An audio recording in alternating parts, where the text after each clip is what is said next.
বর্তমান যে signal light অনুযায়ী যে সিগন্যালগুলো চলতেছে, ভালো একটা দিক বা ভালো একটা মানে ফলাফল পাওয়া যাচ্ছে এর মাধ্যমে।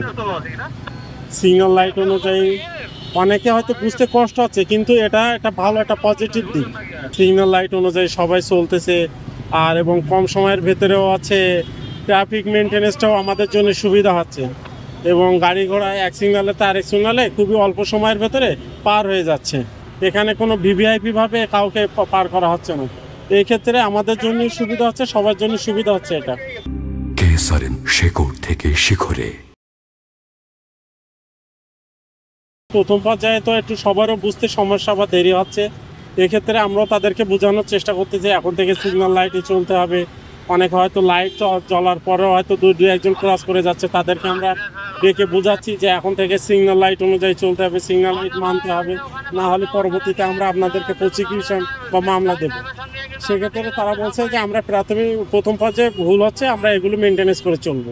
সবুজ বাতি থাকলে তখন সিগন্যাল খোলা থাকবে, সে যে সিগন্যাল আছে মানে সামনে দেখবে যে সবুজ বাতি জ্বললে সিগন্যাল চলবে, লাল বাতি যখন জ্বলবে তখন সিগন্যালটা বন্ধ থাকবে।